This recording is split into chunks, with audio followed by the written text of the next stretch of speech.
Hai, hello, salam sejahtera Malaysia. Saudara-saudara yang saya hormati, terima kasih kerana terus setia dan terus bersama di dalam channel ini. Teman-teman, sebelum kita teruskan di dalam isu dan cerita panas hari ini. Cerita panasnya adalah menyebut 14 MP bakal lompat. 14 MP UMNO bakal melompat tajuknya. Oke, saudara-saudara, di sini saya ada selitkan beberapa jenis produk. Anda boleh lihat produk mana satu yang sesuai, yang ngam di mata, ngam di hati. Jangan lama-lama, tekan produk ini. Di sini saya selitkan, tekan, klik, order macam biasa, macam dekat Shopee. Sangat mudah, sangat simple, dan harga berbaloi berikutan dengan kualiti barang tersebut. Nah, saudara-saudara, UMNO akhirnya buka mulut dakwaan 14 MP bakal melompat. Sejak minggu lalu tersebar di media sosial bertarikh 15 Mac 2025. Tersebar di media sosial mengenai dakwaan 14 ahli parlimen UMNO sedang merancang menarik sokongan dari kerajaan Madani. Susulan itu, ahli parlimen Jelebu, Datuk Seri Jalaluddin Alias, menafikan perkara itu, menegaskan bahwa ia adalah cerita tidak benar yang saban tahun dimainkan pihak tertentu. Tak betul dan tak benar. Saya pun tidak dengar apa-apa mengenai dakwaan itu. Akhirnya kepimpinan UMNO buka cerita, membuat pengakuan. Tapi kalau ada 14 MP ini, Zahid Hamidi sebagai Presiden UMNO, Zahid Hamidi sebagai pengerusi Barisan Nasional, dan juga sebagai nombor 2 tertinggi di dalam kerajaan, yaitu Timbalan Perdana Menteri. Kalau benar ada 14 MP ini, sila dedahkan. Tapi kepimpinan UMNO pun sudah menafikan perkara ini. Tapi let's say lah, andai kata ada, tolong dedahkan kepada rakyat Malaysia siapa 14 MP ini. Kalau ada, sudah pasti mereka akan satu-satu didenda, perlu membayar RM 100 juta seperti mana perjanjian yang telah dibuat sebelum ini oleh UMNO. Dan kalau ada pun, siapakah ahli parlimen ini? Mungkin ada yang kata ahli parlimen bodoh yang menarik kerajaan, menarik sokongan daripada kerajaan.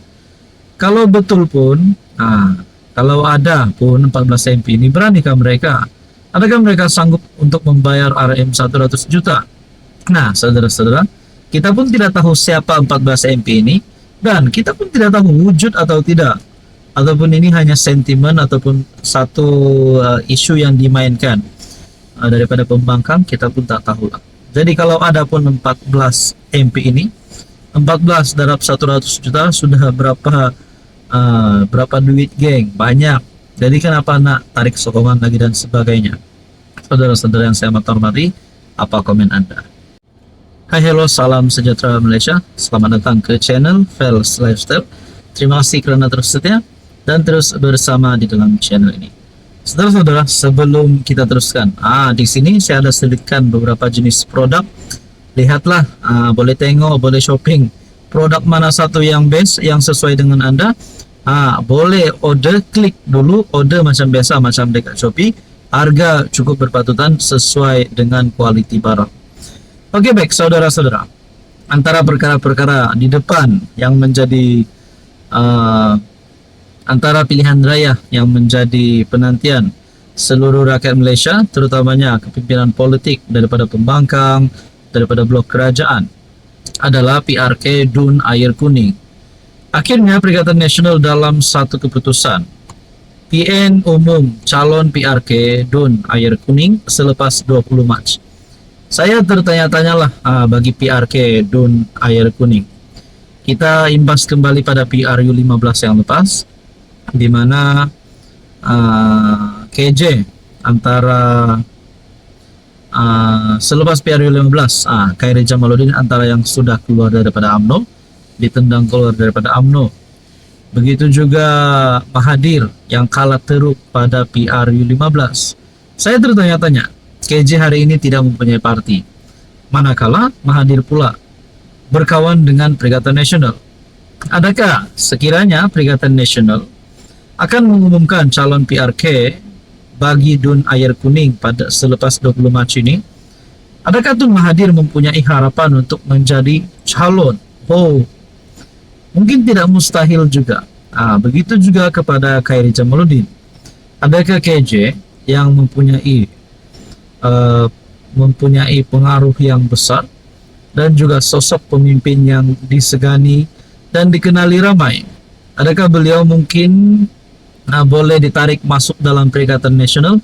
Sekaligus tawaran beliau masuk PN adalah ditawarkan untuk menjadi calon PRK Dun Air Kuning. Wow, mungkin itu tidak mustahil juga kan? Nah, saudara-saudara, sedangkan hari ini KJ belum lagi menyertai mana-mana parti.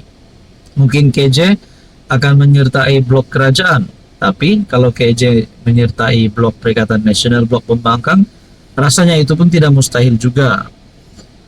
Dalam satu tulisan daripada Harapan Daily, PN hanya akan membincangkan calon blok itu pada PRK Dun Air Kuning pada minggu depan. Ketua Pengarah Pilihan Raya PN, Muhammad Sanusi berkata, senarai panjang calon sudah diterima, melibatkan setiap sayap parti untuk diteliti. Setakat ini, banyak calon dikemukakan dan belum disenarai pendekkan nama calon berkenaan. Jadi teman-teman dan puan, menurut Anda melalui komen saya sebentar tadi, KJ ataupun Mahathir, adakah mereka mempunyai harapan untuk jadi calon bagi PRK Dun Air Kuning ini, ataupun mungkin menjadi calon bagi PRK seterusnya, ataupun mungkin mereka berdua ini buat parti baru saja? Oh, mungkin bersama dengan Syed Saddiq rasanya, ataupun mungkin bersama dengan Hisham Jalil, ataupun mungkin Hishamuddin Husin. Nah, saudara-saudara, berkaitan dengan ini apa komen Anda? Hai, hello, salam sejahtera Malaysia. Selamat datang ke channel Fels Lifestyle. Terima kasih kerana terus setia dan terus bersama di dalam channel ini. Setelah kita dikejutkan dengan beberapa beberapa cerita tentang rasuah, antara yang disebut ramai, yang terbaru melibatkan bekas Perdana Menteri ke-9. Dan di beberapa beberapa episod rasuah yang sudah kita dengar, bukan setiap hari, tapi hampir setiap masa ada saja berita tentang rasuah.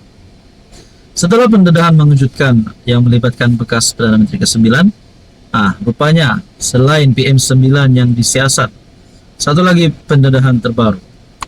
Gempar, SPRM sahkan 2 kertas siasatan dibuka terhadap Sapura.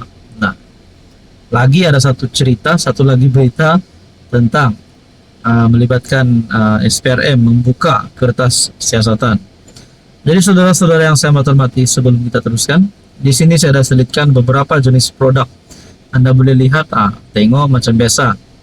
Shopping dekat sini pun boleh, tidak masalah. Mana satu yang ngam di hati, mana satu yang ngam di mata, boleh klik produk itu, order macam biasa, macam dekat Shopee.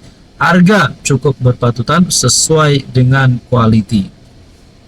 Jadi tuan-tuan dan puan yang saya hormati, adakah satu lagi episod rasuah ataupun satu lagi siri rasuah yang mungkin melibatkan ratusan juta, melibatkan berbilion-bilion ditemukan, ataupun mungkin ada lagi serbuan berlaku yang melibatkan berita ini? SPRM membuka 2 kertas siasatan terhadap syarikat Sapura Energy Berhad selepas didakwa terbabit kes rasuah dan penyelewengan. Sumber memberitahu siasatan dibuat selepas SPRM menerima maklumat berhubung salah laku membabitkan syarikat tersebut. Difahamkan, siasatan ini berdasarkan siasatan awal yang dibuka SPRM pada penghujung 2023 yang turut melibatkan tuntutan yang dibuat syarikat berkenaan.